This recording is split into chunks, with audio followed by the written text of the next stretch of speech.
श्री राधा के ध्यान, षोडशोपचार पूजन, परिचारिका पूजन, परिहार स्तवन, पूजन महिमा तथा स्तुति एवं उसके महात्म्य का वर्णन। श्री पार्वती जी ने पूछा, भगवन, आप पुरुषों के ईश्वर श्री कृष्ण के मंत्र के होते हुए उन वैष्णव नरेश सुयज्ञ ने राधा का मंत्र क्यों ग्रहण किया? सुतपा ने राजा को श्री राधा की पूजा का कौन सा विधान बताया तथा किस ध्यान, किस स्तोत्र, किस कवच और किस मंत्र का उपदेश दिया?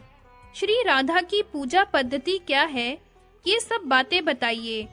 श्री महेश्वर बोले, प्रिय, राजा ने यह प्रश्न किया था कि हे विप्र, हे मुने, मैं किसका भजन करूं? किसकी आराधना से शीघ्र गोलोक प्राप्त कर लूंगा? उनके ऐसा कहने पर उन ब्राह्मण शिरोमणि ने राजेंद्र सुयज्ञ से कहा, महाराज, श्री कृष्ण की सेवा से उनके लोक को तुम बहुत जन्मों में प्राप्त करोगे। अतः उनके प्राणों की अधिष्ठात्री देवी परात्पर स्वरूपा श्री राधा का भजन करो। वे कृपामयी हैं। उनके प्रसाद से साधक शीघ्र ही उनके धाम को प्राप्त कर लेता है। ऐसा कहकर मुनि ने उन्हें राधा के इस षडक्षर मंत्र का उपदेश दिया। वह मंत्र इस प्रकार है, ओम राधाई स्वाहा।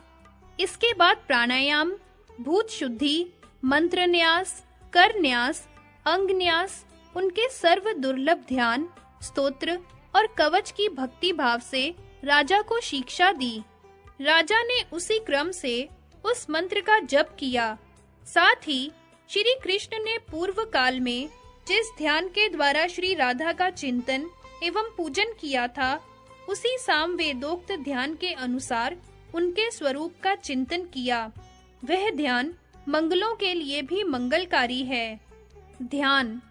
श्री राधा की अंग कांति श्वेत चंपा के समान गौर है। वे अपने अंगों में करोड़ों चंद्रमाओं के समान मनोहर कांति धारण करती है। उनका मुख शरद ऋतु की पूर्णिमा के चंद्रमा को लज्जित करता है। दोनों नेत्र शरद काल के प्रफुल्ल कमलों की शोभा को छीन लेते हैं। उनके श्रोणी देश एवं नितंब भाग बहुत ही सुंदर हैं। अधर पके हुए बिंब फल की लाली धारण करते हैं। वे श्रेष्ठ सुंदरी हैं। मुक्ता की पंक्तियों को तिरस्कृत करने वाली दंत पंक्ति उनके मुख की मनोहरता को बढ़ाती है। उनके वदन पर मंद मुस्कान जनित प्रसन्नता खेलती रहती है। वे भक्तों पर अनुग्रह करने के लिए व्याकुल रहती हैं। अग्नि शुद्ध चिन्मय वस्त्र उनके श्री अंगों को आच्छादित करते हैं। वे रत्नों के हार से विभूषित हैं। रत्नमय केयूर और कंगन धारण करती हैं। रत्नों के ही बने हुए मंजीर उनके पैरों की शोभा बढ़ाते हैं। रत्न निर्मित विचित्र कुंडल उनके दोनों कानों की श्री वृद्धि करते हैं। सूर्य प्रभा की प्रतिमा रूप कपोल युगल से वे सुशोभित होती हैं। अमूल्य रत्नों के बने हुए कंठहार उनके ग्रीवा प्रदेश को विभूषित करते हैं। उत्तम रत्नों के सार तत्व से निर्मित किरीट मुकुट उनकी उज्जवलता को जागृत किए रहते हैं। रत्नों की मुद्रिका और पाशक उनकी शोभा बढ़ाते हैं। वे मालती के पुष्पों और हारों से अलंकृत केश पाश धारण करती हैं। वे रूप की अधिष्ठात्री देवी हैं और गजराज की भांति मंद गति से चलती हैं। जो उन्हें अत्यंत प्यारी हैं, ऐसी गोप किशोरियां श्वेत चंवर लेकर उनकी सेवा करती हैं। कस्तूरी की बेंदी, चंदन के बिंदु और सिंदूर की टीकी से उनके मनोहर सीमंत का निम्न भाग अत्यंत उद्दीप्त दिखाई देता है। रास में रासेश्वर के सहित विराजित रासेश्वरी राधा का मैं भजन करता हूँ।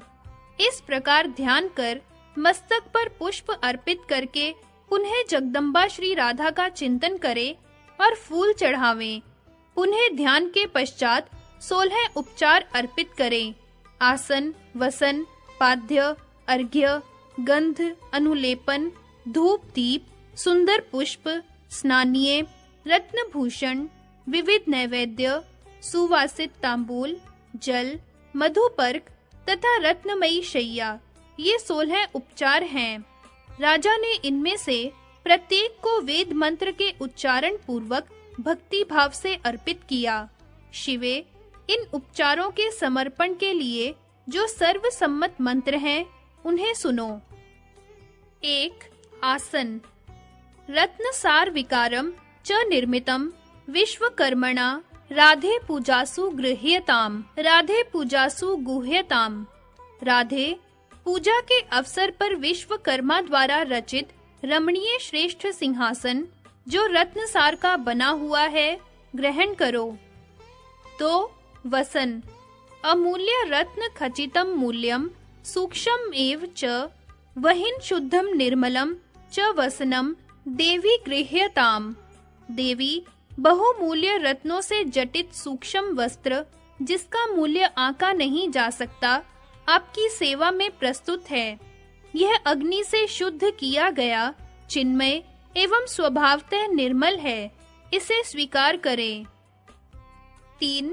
पाद्य। सद रत्न सार पात्रस्थम सर्व तीर्थोदकम शुभम पाद प्रक्षालनार्थम च राधे पाद्यम च गृह्यताम। राधे, उत्तम रत्न सार द्वारा निर्मित पात्र में संपूर्ण तीर्थों का शुभ जल तुम्हारी सेवा में अर्पित किया गया है। तुम्हारे दोनों चरणों को पखारने के लिए यह पाद्य जल है, इसे ग्रहण करो। 4. अर्घ्य। दक्षिणावर्त शंखस्थम सदूर्वा पुष्प चंदनम पूतम युक्तम तीर्थ तोयी राधे अर्घ्यम प्रतिगृह्यताम। राधे, दक्षिण आवर्त शंख में रखा हुआ दूर्वा, पुष्प, चंदन तथा तीर्थ जल से युक्त यह पवित्र अर्घ्य प्रस्तुत है, इसे स्वीकार करो। 5. गंध। पार्थिव द्रव्य संभूतम अतएव सुरभिकृतम मंगलारहम पवित्रम च राधे गंधम गृहाण में। राधे, पार्थिव द्रव्यों से संभूत अत्यंत सुगंधित मंगलोपयोगी तथा पवित्र गंध मुझसे ग्रहण करो। 6. अनुलेपन। श्रीखंड चूर्णम सुस्निग्धम कस्तूरी कुमकुम मान्वितम सुगंध युक्तम देवेशी गृह्यताम अनुलेपनम। देवेश्वरी, कस्तूरी, कुमकुम और सुगंध से युक्त यह सुस्निग्ध चंदन चूर्ण अनुलेपन के रूप में तुम्हारे सामने प्रस्तुत है, इसे स्वीकार करो। 7. धूप। वृक्ष निर्यास संयुक्तम पार्थिव द्रव्य संयुतम अग्निखंड शिखा जातम धूपम देवी गृहाण में। देवी, वृक्ष की गोंद तथा पार्थिव द्रव्यों से संयुक्त यह धूप प्रज्वलित अग्नि शिखा से निर्गत धूम के रूप में प्रस्तुत है, मेरी इस वस्तु को ग्रहण करो। 8. दीप। अंधकारे भयहरम मूल्य मणि शोभितम रत्न प्रदीपम शोभाडयम गृहाण परमेश्वरी। परमेश्वरी, अमूल्य रत्नों का बना हुआ यह परम उज्जवल शोभाशील रत्न प्रदीप अंधकार भय को दूर करने वाला है, इसे स्वीकार करो। 9. पुष्प। पारिजात प्रसूनम च गंध चंदन चर्चितम अतीव शोभनम रम्यम गृह्यताम परमेश्वरी। परमेश्वरी, गंध और चंदन से चर्चित अत्यंत शोभायमान यह रमणीय पारिजात पुष्प ग्रहण करो। 10. स्नाननीय। सुगंधा अम्ली की चूर्णम सुस्निग्धम सुमनोहरम विष्णु तेल समायुक्तम स्नाननीयम देवी गृह्यताम।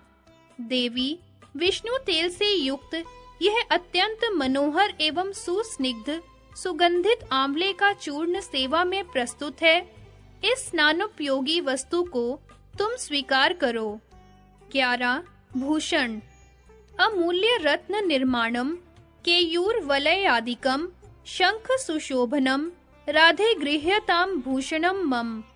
राधे, अमूल्य रत्नों के बने हुए केयूर, कंकण आदि आभूषणों को तथा परम शोभाशाली शंख की चूड़ियों को मेरी ओर से ग्रहण करो। 12. नैवेद्य। काल देशोद्भवम पक्व फलम च लड्डुका आदिकम परमान्नम च मिष्ठानम नैवेद्यम देवी गृह्यताम। देवी, देश काल के अनुसार उपलब्ध हुए पके फल तथा लड्डू आदि उत्तम मिष्ठान नैवेद्य के रूप में प्रस्तुत किया गया है, इसे स्वीकार करो। 13 तांबूल और 14 जल। तांबूलम च वरम रम्यम कर्पूर आदि सुवासितम सर्व भोगाधिकम स्वादु सलिलम देवी गृह्यताम। देवी, कर्पूर आदि से सुवासित सब भोगों से उत्कृष्ट, रमणीय एवं सुंदर तांबूल तथा स्वादिष्ट जल ग्रहण करो। 15 मधुपर्क। अशनम रत्न पात्रस्थम सुस्वादु सुमनोहरम मया निवेदितम भक्त्या गृह्यताम परमेश्वरी। परमेश्वरी, रत्नमय पात्र में रखा हुआ यह अशन अत्यंत स्वादिष्ट तथा परम मनोहर है। मैंने भक्ति भाव से इसे सेवा में समर्पित किया है, कृपया स्वीकार करो। 16 शय्या। रत्न इंद्र सार निर्माणम वहिन शुद्धांशु कान्वितम पुष्प चंदन चर्चाढ़्यम पर्यंकम देवी गृह्यताम। देवी, श्रेष्ठ रत्नों के सार भाग से निर्मित अग्नि शुद्ध निर्मल वस्त्र से आच्छादित तथा पुष्प और चंदन से चर्चित यह शैया प्रस्तुत है, इसे ग्रहण करो। इस प्रकार देवी राधा का सम्यक पूजन करके उनके लिए 3 बार पुष्पांजलि दे तथा देवी की 8 नायिकाओं का, जो उनकी परम प्रिया परिचारिकाएं हैं, यत्न पूर्वक भक्ति भाव से पंचोपचार पूजन करें। प्रिय, उनके पूजन का क्रम पूर्व आदि से आरंभ करके दक्षिणावर्त बताया गया है। पूर्व दिशा में मालावती, अग्नि कोण में माधवी, दक्षिण में रत्नमाला, नैऋत्य कोण में सुशीला, पश्चिम में शशिकला, वायव्य कोण में पारिजाता, उत्तर में पद्मावती तथा ईशान कोण में सुंदरी की पूजा करें। व्रती पुरुष व्रत काल में यूथिका, मालती और कमलों की माला चढ़ावें। तत्पश्चात साम वेदोक्त रीति से परिहार नामक स्तुति करें, जो इस प्रकार है। श्री राधे, तुम देवी हो, जगत जननी सनातनी विष्णु माया हो। श्री कृष्ण के प्राणों की अधिष्ठात्री देवी तथा उन्हें प्राणों से भी अधिक प्यारी हो, शुभ स्वरूपा हो। कृष्ण प्रेममयी शक्ति तथा श्री कृष्ण सौभाग्य रूपिणी हो। श्री कृष्ण की भक्ति प्रदान करने वाली मंगलदायिनी राधे, तुम्हें नमस्कार है। आज मेरा जन्म सफल है, आज मेरा जीवन सार्थक हुआ, क्योंकि श्री कृष्ण ने जिसकी पूजा की है, वही देवी आज मेरे द्वारा पूजित हुई। श्री कृष्ण के वक्षस्थल स्थल में जो सर्व सौभाग्यशालिनी राधा है, वे ही रास मंडल में रासेश्वरी, वृंदावन में वृंदा, गोलोक में कृष्ण प्रिया, तुलसी कानन में तुलसी, कृष्ण संगम में चंपावती, चंपक कानन में क्रीड़ा, चंद्रवन में चंद्रावली, शत श्रृंग पर्वत पर सती, विरजा तटवर्ती कानन में विरजा दर्प हंतरी, पद्म भवन में पद्मावती, कृष्ण सरोवर में कृष्णा, कुंज कुटीर में भद्रा, काम्यक वन में काम्या, वैकुंठ में महालक्ष्मी, नारायण के हृदय में वाणी, क्षीर सागर में सिंधु कन्या, मर्त्य लोक में हरि प्रिया लक्ष्मी, संपूर्ण स्वर्ग में देव दुख विनाशिनी स्वर्ग लक्ष्मी तथा शंकर के वक्षस्थल स्थल पर सनातनी विष्णु माया दुर्गा हैं। वही अपनी कला द्वारा वेद माता सावित्री होकर ब्रह्म वक्ष में विलास करती है। देवी राधे, तुम ही अपनी कला से धर्म की पत्नी एवं मुनि नर नारायण की जननी हो। तुम ही अपनी कला द्वारा तुलसी तथा भुवन पावनी गंगा हो। गोपियां तुम्हारे रोमकूपों से प्रकट हुई हैं। रोहिणी तथा रति तुम्हारी कला की अंश स्वरूपा हैं। शतरूपा, शची और दिति तुम्हारी कला की कलांश रूपिणी हैं। देव माता हरि प्रिया अदिति तुम्हारी कलांश रूपा हैं। शुभे, देवांगनाएं और मुनि पत्नियां तुम्हारी कला की कला से प्रकट हुई हैं। कृष्ण पूजिते, तुम मुझे श्री कृष्ण की भक्ति और श्री कृष्ण का दास्य प्रदान करो। इस प्रकार परिहार एवं स्तुति करके कवच का पाठ करें। यह प्राचीन शुभ स्तोत्र श्री हरि की भक्ति एवं दास्य प्रदान करने वाला है। इस प्रकार जो प्रतिदिन श्री राधा की पूजा करता है, वह भारतवर्ष में साक्षात विष्णु के समान है, जीवन मुक्त एवं पवित्र है। उसे निश्चय ही गोलोक धाम की प्राप्ति होती है। शिवे, जो प्रति वर्ष कार्तिक की पूर्णिमा को इसी क्रम से राधा की पूजा करता है, वह राजसूय यज्ञ के फल का भागी होता है। इह लोक में उत्तम ऐश्वर्य से संपन्न एवं पुण्यवान होता है और अंत में सब पापों से मुक्त हो श्री कृष्ण धाम में जाता है। पार्वती, आदि काल में पहले श्री कृष्ण ने इसी क्रम से वृंदावन के रास मंडल में श्री राधा की स्तुति एवं पूजा की थी। दूसरी बार तुम्हारे वर से वेद माता सावित्री को पाकर सृष्टिकर्ता ब्रह्मा जी ने इसी क्रम से राधा का पूजन किया था।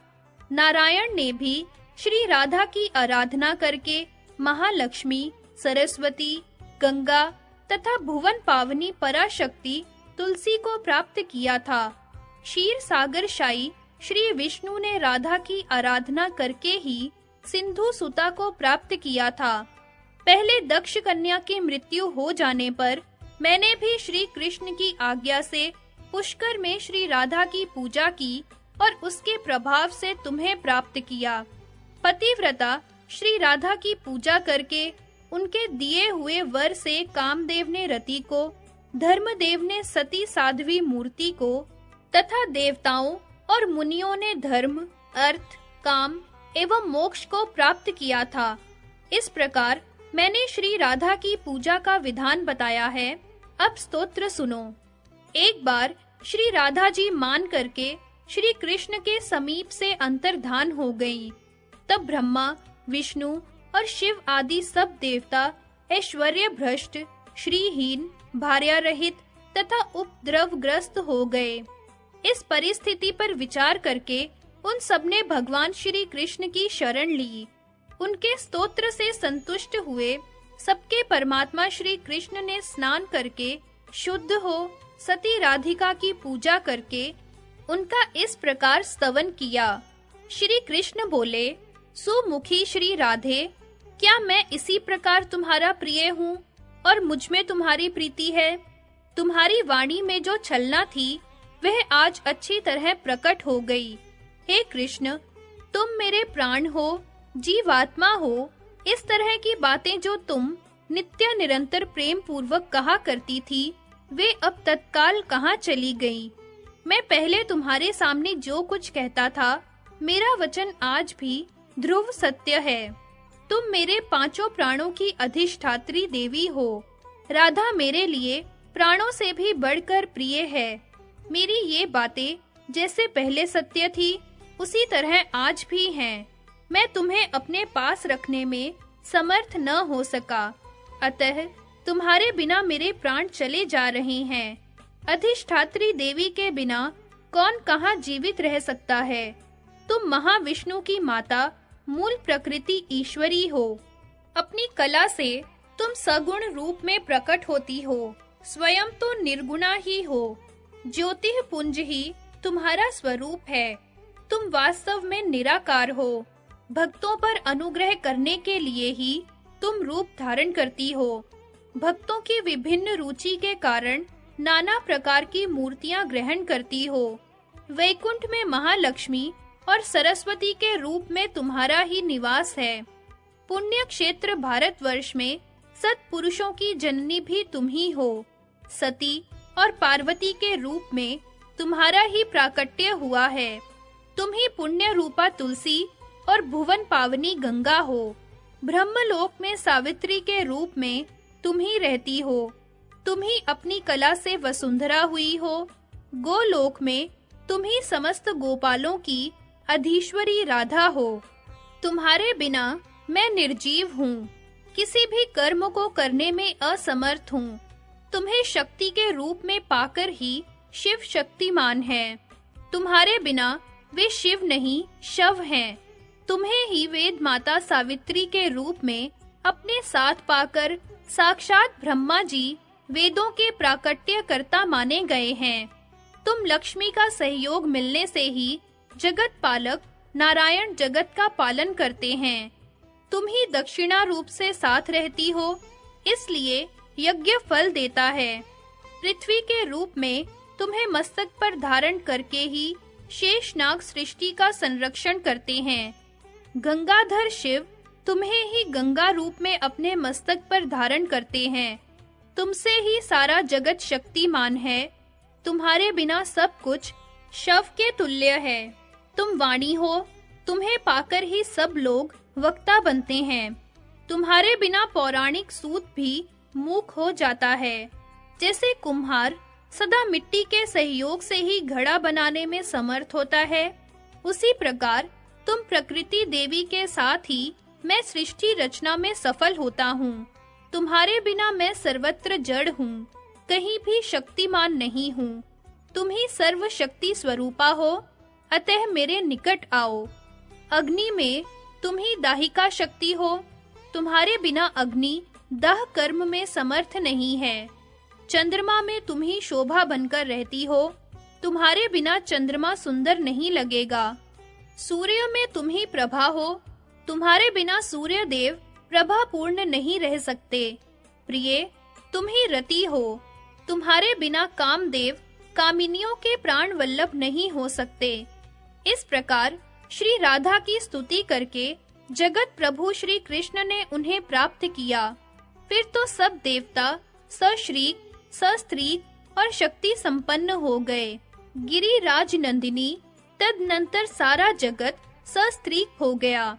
श्री राधा की कृपा से गोलोक गोपांगनाओं से परिपूर्ण हो गया।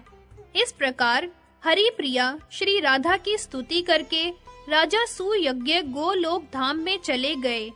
जो मनुष्य श्री कृष्ण द्वारा किए गए इस राधा स्तोत्र का पाठ करता है, वह श्री कृष्ण की भक्ति और दास्य भाव प्राप्त कर लेता है, इसमें संशय नहीं है। स्त्री से वियोग होने पर जो पवित्र भाव से 1 मास तक इस स्तोत्र का श्रवण करता है, वह शीघ्र ही सती, सुंदरी और सुशीला स्त्री को प्राप्त कर लेता है। जो भार्या और सौभाग्य से हीन है, वह यदि 1 वर्ष तक इस स्तोत्र का श्रवण करे, तो उसे भी शीघ्र ही सुंदरी, सुशीला एवं सती भार्या की प्राप्ति हो जाती है। पार्वती, पूर्व काल में जब दक्ष कन्या सती की मृत्यु हो गई थी, तब परमात्मा श्री कृष्ण की आज्ञा पाकर मैंने इसी स्तोत्र से श्री राधा की स्तुति की और तुम्हें पा लिया। पूर्व काल में ब्रह्मा जी को भी इसी स्तोत्र के प्रभाव से सावित्री की प्राप्ति हुई थी। पूर्व काल में दुर्वासा के शाप से जब देवता लोग श्रीहीन हो गए, तब इसी स्तोत्र से श्री राधा की स्तुति करके उन्होंने परम दुर्लभ लक्ष्मी प्राप्त की थी। पुत्र की इच्छा वाला पुरुष यदि 1 वर्ष तक इस स्तोत्र का श्रवण करे, तो उसे पुत्र प्राप्त हो जाता है। इस स्तोत्र के प्रसाद से मनुष्य बहुत बड़ी व्याधि एवं रोगों से मुक्त हो जाता है। जो कार्तिक की पूर्णिमा को श्री राधा का पूजन करके इस स्तोत्र का पाठ करता है, वह अविचल लक्ष्मी को पाता है तथा राजसूय यज्ञ के फल का भागी होता है। यदि नारी इस स्तोत्र का श्रवण करे, तो वह पति के सौभाग्य से संपन्न होती है। जो भक्ति पूर्वक इस स्तोत्र को सुनता है, वह निश्चय ही बंधन से मुक्त हो जाता है। जो प्रतिदिन भक्ति भाव से श्री राधा की पूजा करके प्रेम पूर्वक इस स्तोत्र का पाठ करता है, वह भव बंधन से मुक्त हो गोलोक धाम में जाता है। श्री जगन मंगल राधा कवच तथा उसकी महिमा। श्री पार्वती बोली, श्री राधा की पूजा का विधान और स्तोत्र अत्यंत अद्भुत है, उसे मैंने सुन लिया। अब राधा कवच का वर्णन कीजिए, आपकी कृपा से उसे भी सुनूंगी। श्री महेश्वर ने कहा, दुर्गे सुनो, मैं परम अद्भुत राधा कवच का वर्णन आरंभ करता हूँ। पूर्व काल में साक्षात परमात्मा श्री कृष्ण ने गोलोक में इस अति गोपनीय परम तत्व रूप तथा सर्व मंत्र समूह में कवच का मुझसे वर्णन किया था। यह वही कवच है जिसे धारण करके पाठ करने से ब्रह्मा ने वेद माता सावित्री को पत्नी रूप में प्राप्त किया। सुरेश्वरी, तुम सर्वलोक जननी हो। मुझे तुम्हारा स्वामी होने का जो सौभाग्य प्राप्त हुआ है, वह इस कवच को धारण करने का ही प्रभाव है। इसी को धारण करके भगवान नारायण ने महालक्ष्मी को प्राप्त किया। इसी को धारण करने से प्रकृति से परवर्ती निर्गुण परमात्मा श्री कृष्ण पूर्व काल में सृष्टि रचना करने की शक्ति से संपन्न हुए। जगत पालक विष्णु ने इसी को धारण करके सिंधु कन्या को प्राप्त किया। इसी कवच के प्रभाव से शेषनाग समस्त ब्रह्मांड को अपने मस्तक पर सरसों के दाने की भांति धारण करते हैं। इसी का आश्रय ले महाविराट प्रत्येक रोमकूप में असंख्य ब्रह्मांडों को धारण करते हैं और सबके आधार बने हैं। इस कवच का धारण और पाठ करने से धर्म सबके साक्षी और कुबेर धनाध्यक्ष हुए हैं। इसके पाठ और धारण का ही यह प्रभाव है कि इंद्र देवताओं के स्वामी तथा मनु नरेशों के भी सम्राट हुए हैं। इसके पाठ और धारण से ही श्रीमान चंद्रदेव राजसूय यज्ञ करने में सफल हुए और सूर्य देव तीनों लोकों के ईश्वर पद पर प्रतिष्ठित हो सके। इसका मन के द्वारा धारण और वाणी द्वारा पाठ करने से अग्नि देव जगत को पवित्र करते हैं तथा पवन देव मंद गति से प्रवाहित हो तीनों भुवनों को पावन बनाते हैं। इस कवच को ही धारण करने का यह प्रभाव है कि मृत्यु देव समस्त प्राणियों में स्वच्छंद गति से विचरते हैं। इसके पाठ और धारण से ही सशक्त हो जमद अग्नि नंदन परशुराम ने पृथ्वी को 21 बार क्षत्रियों से सूनी कर दिया और कुंभज ऋषि ने समुद्र को पी लिया। इसे धारण करके ही भगवान सनत कुमार ज्ञानियों के गुरु हुए हैं और नर नारायण ऋषि जीवन मुक्त एवं सिद्ध हो गए हैं। इसी के धारण और पठन से ब्रह्मपुत्र वशिष्ठ सिद्ध हो गए हैं, कपिल सिद्धों के स्वामी हुए हैं। इसी के प्रभाव से प्रजापति दक्ष और भृगु मुझसे निर्भय होकर द्वेष करते हैं। कूर्म शेष को भी धारण करते हैं। वायुदेव सबके आधार हुए हैं और वरुण सबको पवित्र करने वाले हो सके हैं। शिवे इसी के प्रभाव से ईशान दिक्पाल और यम शासक हुए हैं। इसी का आश्रय लेने से काल एवं काल अग्नि रुद्र तीनों लोकों का संहार करने में समर्थ हो सके हैं।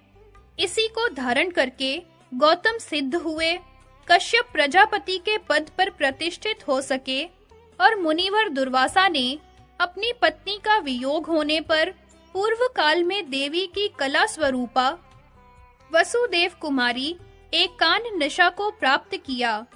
पूर्व काल में श्री रामचंद्र जी ने रावण द्वारा हरी हुई सीता को इसी कवच के प्रताप से प्राप्त किया। राजा नल ने इसी के पाठ से सती दमयंती को पाया। महावीर शंखचूड़ इसी के प्रभाव से दैत्यों का स्वामी हुआ। दुर्गे इसी का आश्रय लेने से वृषभ नंदिकेश्वर मुझको वहन करते हैं और गरुड़ श्री हरि के वाहन हो सके हैं। पूर्व काल के सिद्धों और मुनियों ने इसी के प्रभाव से सिद्धि प्राप्त की। इसी को धारण करके महालक्ष्मी संपूर्ण संपदाओं को देने में समर्थ हुई। सरस्वती को सत्पुरुषों में श्रेष्ठ स्थान प्राप्त हुआ तथा काम पत्नी रति क्रीड़ा में कुशल हो सकी। वेद माता सावित्री ने इस कवच के प्रभाव से ही सिद्धि प्राप्त की। सिंधु कन्या इसी के बल से मर्त्य लक्ष्मी और विष्णु की पत्नी हुई। इसी को धारण करके तुलसी पवित्र और गंगा भुवन पावनी हुई। इसका आश्रय लेकर ही वसुंधरा सबकी आधार भूमि तथा संपूर्ण शस्यों से संपन्न हुई। इसको धारण करने से मनसा देवी विश्व पूजित सिद्धा हुई और देव माता अदिति ने भगवान विष्णु को पुत्र रूप में प्राप्त किया। लोपामुद्रा और अरुंधति ने इस कवच को धारण करके ही पतिव्रताओं में ऊंचा स्थान प्राप्त किया तथा सती देवहूति ने इसके प्रभाव से कपिल जैसा पुत्र पाया। शतरूपा ने जो प्रियव्रत और उत्तानपाद जैसे पुत्र प्राप्त किए तथा तुम्हारी माता मेना ने भी जो तुम जैसी देवी गिरिजा को पुत्री के रूप में पाया, वह इस कवच का ही महात्म्य है। इस प्रकार समस्त सिद्ध गणों ने राधा कवच के प्रभाव से संपूर्ण ऐश्वर्य प्राप्त किए हैं। विनियोग। ओम अस्य श्री जगन मंगल कवचस्य प्रजापतिर ऋषिर गायत्री छंदः स्वयं रासेश्वरी देवता श्री कृष्ण भक्ति संप्राप्तौ विनियोगः। इस जगन मंगल राधा कवच के प्रजापति ऋषि हैं, गायत्री छंद है, स्वयं रासेश्वरी देवता हैं और श्री कृष्ण भक्ति प्राप्ति के लिए इसका विनियोग बताया गया है। जो अपना शिष्य और श्री कृष्ण भक्त ब्राह्मण हो, उसी के समक्ष इस कवच को प्रकाशित करें।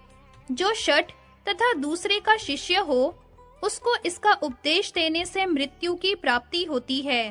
प्रिय, राज्य दे दे, अपना मस्तक कटा दे, परंतु अनधिकारी को यह कवच न दे। मैंने गोलोक में देखा था कि साक्षात परमात्मा श्री कृष्ण ने भक्ति भाव से अपने कंठ में इसको धारण किया था। पूर्व काल में ब्रह्मा और विष्णु ने भी इसे अपने गले में स्थान दिया था। ओम राधाई स्वाहा, यह मंत्र कल्प वृक्ष के समान मनोवांछित फल देने वाला है और श्री कृष्ण ने इसकी उपासना की है। यह मेरे मस्तक की रक्षा करे। ओम रीम श्रीम राधिकाय स्वाहा, यह मंत्र मेरे कपाल की तथा दोनों नेत्रों और कानों की सदा रक्षा करे। ओम राम ह्रीम श्रीम राधिकाय स्वाहा, यह मंत्र राज सदा मेरे मस्तक और केश समूहों की रक्षा करे। ओम राम राधाई स्वाहा, यह सर्व सिद्धिदायक मंत्र मेरे कपोल, नासिका और मुख की रक्षा करे। ओम क्लीम श्रीम कृष्ण प्रियाय नमः, यह मंत्र मेरे कंठ की रक्षा करे। ओम राम रासेश्वराय नमः, यह मंत्र मेरे कंधे की रक्षा करे। ओम राम रास विलासिनै स्वाहा, यह मंत्र मेरे पृष्ठ भाग की सदा रक्षा करे। ओम वृंदावन विलासिनै स्वाहा, यह मंत्र वक्षः स्थल की सदा रक्षा करे। ओम तुलसी वन वासिनै स्वाहा, यह मंत्र नितंब की रक्षा करे। ओम कृष्ण प्राणाधिकाय स्वाहा, यह मंत्र दोनों चरणों तथा संपूर्ण अंगों की सदा सब ओर से रक्षा करे। राधा पूर्व दिशा में मेरी रक्षा करे। कृष्ण प्रिया अग्नि कोण में मेरा पालन करे। रासेश्वरी दक्षिण दिशा में मेरी रक्षा का भार संभाले। गोपीश्वरी नैऋत्य कोण में मेरा संरक्षण करें। निर्गुणा पश्चिम तथा कृष्ण पूजिता वायव्य कोण में मेरा पालन करें। मूल प्रकृति ईश्वरी उत्तर दिशा में निरंतर मेरे संरक्षण में लगी रहें। सर्व पूजिता सर्वेश्वरी सदा ईशान कोण में मेरी रक्षा करें। महाविष्णु जननी जल, स्थल, आकाश, स्वप्न और जागरण में सदा सब ओर से मेरा संरक्षण करें। दुर्गे, यह परम उत्तम श्री जगन मंगल कवच मैंने तुमसे कहा है।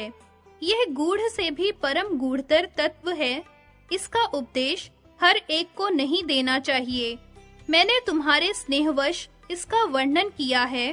किसी अनधिकारी के सामने इसका प्रवचन नहीं करना चाहिए।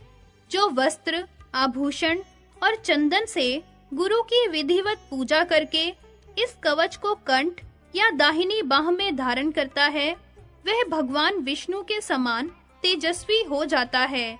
100 लाख जप करने पर यह कवच सिद्ध हो जाता है। यदि किसी को यह कवच सिद्ध हो जाए तो वह आग से जलता नहीं है। दुर्गे, पूर्व काल में इस कवच को धारण करने से ही राजा दुर्योधन ने जल और अग्नि का स्तंभन करने में निश्चित रूप से दक्षता प्राप्त की थी। मैंने पहले पुष्कर तीर्थ में सूर्य ग्रहण के अवसर पर सनत कुमार को इस कवच का उपदेश दिया था। सनत कुमार ने मेरु पर्वत पर सांदीपनी को यह कवच प्रदान किया। सांदीपनी ने बलराम जी को और बलराम जी ने दुर्योधन को इसका उपदेश दिया। इस कवच के प्रसाद से मनुष्य जीवन मुक्त हो सकता है। जो राधा मंत्र का उपासक होकर प्रतिदिन इस कवच का भक्ति भाव से पाठ करता है, वह विष्णु तुल्य तेजस्वी होता तथा राजसूय यज्ञ का फल पाता है। संपूर्ण तीर्थों में स्नान, सब प्रकार का दान, संपूर्ण व्रतों में उपवास, पृथ्वी की परिक्रमा, समस्त यज्ञों की दीक्षा का ग्रहण, सदैव सत्य की रक्षा, नित्य प्रति श्री कृष्ण की सेवा, श्री कृष्ण नैवेद्य का भक्षण तथा चारों वेदों का पाठ करने पर मनुष्य जिस फल को पाता है, उसे निश्चय ही वह इस कवच के पाठ से पा लेता है। राजद्वार पर, शमशान भूमि में, सिंहों और व्याघ्रों से भरे हुए वन में, दावानल में, विशेष संकट के अवसर पर, डाकुओं और चोरों से भय प्राप्त होने पर, जेल जाने पर, विपत्ति में पड़ जाने पर, भयंकर एवं अटूट बंधन में बंधने पर तथा रोगों से आक्रांत होने पर यदि मनुष्य इस कवच को धारण कर ले तो निश्चय ही वह समस्त दुखों से छूट जाता है। दुर्गे, महेश्वरी, यह तुम्हारा ही कवच तुमसे कहा है। तुम ही सर्व रूपा माया हो और छल से इस विषय में मुझसे पूछ रही हो। श्री नारायण कहते हैं, नारद, इस प्रकार राधिका की कथा कहकर बारंबार माधव का स्मरण करके भगवान शंकर के संपूर्ण अंगों में रोमांच हो आया। उनके नेत्रों से आंसुओं की धारा बहने लगी। श्री कृष्ण के समान कोई देवता नहीं है, गंगा जैसी दूसरी नदी नहीं है, पुष्कर के समान कोई तीर्थ नहीं है तथा ब्राह्मण से बढ़कर कोई वर्ण नहीं है। नारद, जैसे परमाणु से बढ़कर सूक्ष्म, महाविष्णु से बढ़कर महान तथा आकाश से अधिक विस्तृत दूसरी कोई वस्तु नहीं है, उसी प्रकार वैष्णव से बढ़कर ज्ञानी तथा भगवान शंकर से बढ़कर कोई योगींद्र नहीं है। देवऋषि, उन्होंने ही काम, क्रोध, लोभ और मोह पर विजय पाई है। भगवान शिव सोते, जागते, हर समय श्री कृष्ण के ध्यान में तत्पर रहते हैं। जैसे कृष्ण है, वैसे शिव हैं। श्री कृष्ण और शिव में कोई भेद नहीं है। वत्स, जैसे वैष्णवों में शंभु तथा देवताओं में माधव श्रेष्ठ हैं, उसी प्रकार कवचों में यह जगन मंगल राधा कवच सर्वोत्तम है। शी, यह मंगलवाचक है और व कार का अर्थ होता है दाता। जो मंगल दाता है वही शिव कहा गया है।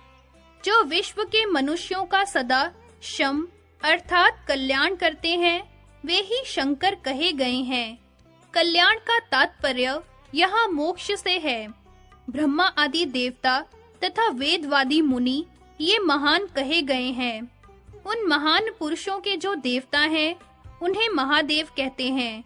संपूर्ण विश्व में पूजित मूल प्रकृति ईश्वरी को महती देवी कहा गया है। उस महादेवी के द्वारा पूजित देवता का नाम महादेव है। विश्व में स्थित जितने महान हैं, उन सबके वे ईश्वर हैं। इसलिए मनीषी पुरुष इन्हें महेश्वर कहते हैं। ब्रह्मपुत्र नारद, तुम धन्य हो, जिसके गुरु श्री कृष्ण भक्ति प्रदान करने वाले साक्षात महेश्वर हैं। फिर तुम मुझसे क्यों पूछ रहे हो? दुर्गा जी के 16 नामों की व्याख्या, दुर्गा की उत्पत्ति तथा उनके पूजन की परंपरा का संक्षिप्त वर्णन। नारद जी बोले, ब्राह्मण, मैंने अत्यंत अद्भुत संपूर्ण उपाख्यानों को सुना। अब दुर्गा जी के उत्तम उपाख्यान को सुनना चाहता हूँ। वेद की कौथुमी शाखा में जो दुर्गा, नारायणी, ईशाना, विष्णु माया, शिवा, सती, नित्या, सत्या, भगवती, सर्वाणी, सर्वमंगला, अंबिका, वैष्णवी, गौरी, पार्वती और सनातनी, ये 16 नाम बताए गए हैं। ये सबके लिए कल्याणदायक हैं। वेद वेदताओं में श्रेष्ठ है नारायण। इन 16 नामों का जो अर्थ है वो सबको अभिष्ट है। उसमें सर्वसम्मत वेदोक्त अर्थ को आप बताइए। पहले किसने दुर्गा जी की पूजा की, फिर दूसरी, तीसरी और चौथी बार किन किन लोगों ने इनका सर्वत्र पूजन किया है? श्री नारायण ने कहा, देवर्षे, भगवान विष्णु ने वेद में इन 16 नामों का अर्थ किया है। तुम उसे जानते हो तो भी मुझसे पूछ रहे हो? अच्छा, मैं आगमों के अनुसार उन नामों का अर्थ कहता हूँ। दुर्गा शब्द का पदच्छेद यूं है: दुर्ग धन आ। दुर्ग शब्द दैत्य, महाविघ्न, भवबंधन, कर्म, शोक, दुख, नरक, यमदंड, जन्म, महान भय तथा अत्यंत रोग के अर्थ में आता है तथा आ शब्द हंता का वाचक है। जो देवी इन दैत्य और महाविघ्न आदि का हनन करती हैं उसे दुर्गा कहते हैं। ये दुर्गा यश, तेज, रूप और गुणों में नारायण के समान है और नारायण की ही शक्ति है, इसलिए नारायणी कही जाती है। ईशाना पदच्छेद इस प्रकार है: ईशान धन आ। ईशान शब्द संपूर्ण सिद्धियों के अर्थ में प्रयुक्त होता है और आ शब्द दाता का वाचक है। जो संपूर्ण सिद्धियों को देने वाली हैं वो देवी ईशाना कही गई हैं। पूर्व काल में सृष्टि के समय परमात्मा विष्णु ने माया की सृष्टि की थी और अपनी उस महामाया द्वारा संपूर्ण विश्व को मोहित किया। वो महादेवी विष्णु की ही शक्ति हैं, इसलिए विष्णु माया कही गई है। शिवा शब्द का पदच्छेद यों है: शिव धन आ। शिव शब्द शिव एवं कल्याण अर्थ में प्रयुक्त होता है तथा आ शब्द प्रिय और दाता अर्थ में। वो देवी कल्याण स्वरूपा है, शिवदायिनी है और शिव प्रिया है, इसलिए शिवा कही गई है। देवी दुर्गा सद्बुद्धि की अधिष्ठात्री देवी हैं, प्रत्येक युग में विद्यमान हैं तथा पतिव्रता एवं सुशीला हैं, इसलिए उन्हें सती कहते हैं। जैसे भगवान नित्य हैं उसी प्रकार भगवती भी नित्या हैं। प्राकृत प्रलय के समय वे अपनी माया से परमात्मा श्री कृष्ण में तरोहित रहती हैं। ब्रह्मा से लेकर तृण अथवा कीट पर्यंत संपूर्ण जगत कृत्रिम होने के कारण मिथ्या ही है, परंतु दुर्गा सत्य स्वरूपा है। जैसे भगवान सत्य है उसी तरह प्रकृति देवी भी सत्या है। सिद्ध, ऐश्वर्य आदि के अर्थ में भग शब्द का प्रयोग होता है, ऐसा समझना चाहिए। वो संपूर्ण सिद्ध ऐश्वर्यादि रूप भग प्रत्येक युग में जिनके भीतर विद्यमान है वे देवी दुर्गा भगवती कही जाती हैं। जो विश्व के संपूर्ण चराचर प्राणियों के जन्म, मृत्यु, जरा आदि की तथा मोक्ष की प्राप्ति कराती है, वे देवी अपने इसी गुण के कारण सर्वाणी कही जाती हैं। मंगल शब्द मोक्ष का वाचक है और आ शब्द दाता का। जो संपूर्ण मोक्ष देती है वही देवी सर्व मंगला है। मंगल शब्द हर्ष, संपत्ति और कल्याण के अर्थ में प्रयुक्त होता है। जो उन सबको देती है वे देवी सर्व मंगला नाम से विख्यात है। अम्बा शब्द माता का वाचक है तथा वंदन और पूजन अर्थ में भी अम्ब शब्द का प्रयोग होता है। वे देवी सबके द्वारा पूजित और वंदित है तथा तीनों लोकों की माता है, इसलिए अंबिका कहलाती हैं। देवी श्री विष्णु की भक्ता, विष्णु रूप तथा विष्णु रूप की ही शक्ति हैं। साथ ही सृष्टि काल में विष्णु के द्वारा ही उनकी सृष्टि हुई है, इसलिए उनकी वैष्णवी संज्ञा है। गौर शब्द पीले रंग, निर्लिप्त एवं निर्मल परब्रह्म परमात्मा के अर्थ में प्रयुक्त होता है। उन गौर शब्दवाचक परमात्मा की वे शक्ति हैं, इसलिए वे गौरी कही गई हैं। भगवान शिव सबके गुरु हैं और देवी उनकी सती साध्वी प्रिया शक्ति हैं, इसलिए गौरी कही गई हैं। श्री कृष्ण ही सबके गुरु हैं और देवी उनकी माया है, इसलिए भी उनको गौरी कहा गया है। पर्व शब्द तिथि भेद, पर्व भेद, कल्प भेद तथा अनन्यान्य भेद अर्थ में प्रयुक्त होता है तथा ती शब्द ख्याति के अर्थ में आता है। उन पर्व आदि में विख्यात होने से उन देवी की पार्वती संज्ञा है। पर्वन शब्द महोत्सव विशेष के अर्थ में आता है। उसकी अधिष्ठात्री देवी होने के नाते उन्हें पार्वती कहा गया है। वे देवी पर्वत की पुत्री हैं, पर्वत पर प्रकट हुई हैं तथा पर्वत की अधिष्ठात्री देवी हैं, इसलिए भी उन्हें पार्वती कहते हैं। सना का अर्थ है सर्वदा और तनी का अर्थ है विद्यमाना। सर्वत्र और सब काल में विद्यमान होने से वे देवी सनातनी कही गई हैं। महामुने, आगमों के अनुसार 16 नामों का अर्थ बताया गया। अब देवी के वेदोक्त उपाख्यान सुनो। पहले परमात्मा श्री कृष्ण ने सृष्टि के आदि काल में गोलोकवर्ती वृंदावन में रास मंडल में देवी की पूजा की थी। दूसरी बार मधु और कैटब से भय प्राप्त होने पर ब्रह्मा जी ने उनकी पूजा की। तीसरी बार त्रिपुरारी महादेव ने त्रिपुर से प्रेरित होकर देवी का पूजन किया था। चौथी बार पहले दुर्वासा के शाप से राज्य लक्ष्मी से भ्रष्ट हुए देवराज इंद्र ने भक्ति भाव के साथ देवी भगवती सती की समाराधना की थी। तब से मुनिंद्रों, सिद्धेंद्रों, देवताओं तथा श्रेष्ठ महर्षियों द्वारा संपूर्ण विश्व में सब ओर और सदा देवी की पूजा होने लगी। मुने, पूर्व काल में संपूर्ण देवताओं के तेजपुंज से देवी प्रकट हुई थी। उस समय सब देवताओं ने अस्त्र शस्त्र और आभूषण दिए थे। उन्हीं दुर्गा देवी ने दुर्ग आदि दैत्यों का वध किया और देवताओं को अभिष्ट वर के साथ स्वराज दिया।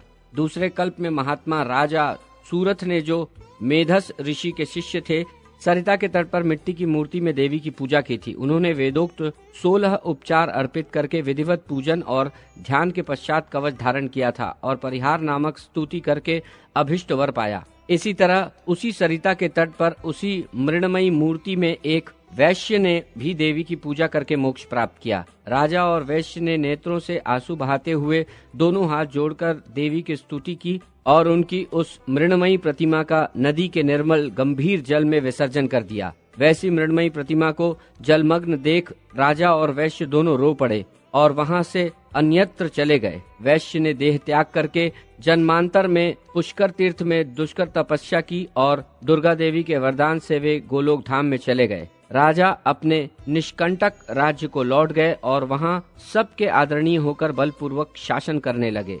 उन्होंने 60,000 वर्षों तक राज्य भोग किया। तत्पश्चात अपनी पत्नी तथा राज्य का भार पुत्र को सौंपकर वे काल योग से पुष्कर में तप करके दूसरे जन्म में सर्वाणी मनु हुए।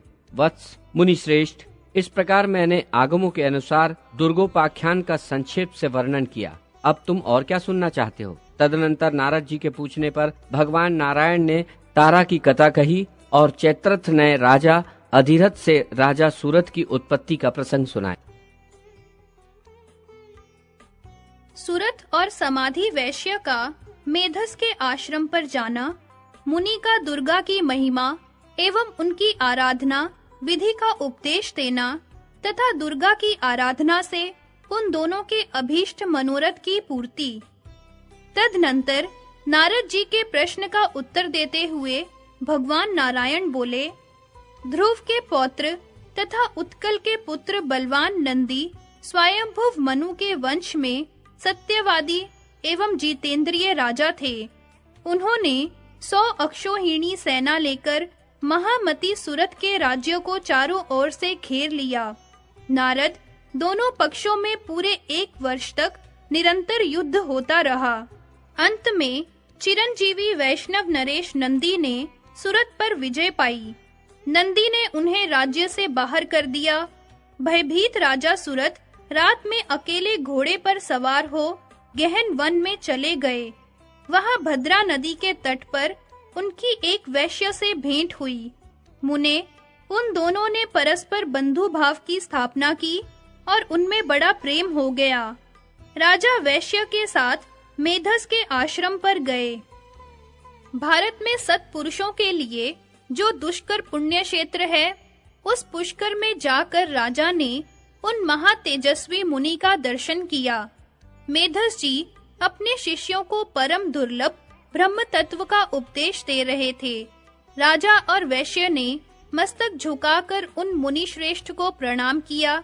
मुनि ने उन दोनों अतिथियों का आदर किया और उन्हें शुभ आशीर्वाद दिया। फिर पृथक-पृथक उन दोनों का कुशल मंगल, जाति और नाम पूछा। राजा सूरथ ने उन मुनीश्वर को क्रमशः उनके प्रश्नों का उत्तर दिया। सूरथ बोले, ब्राह्मण, मैं राजा सूरथ हूँ।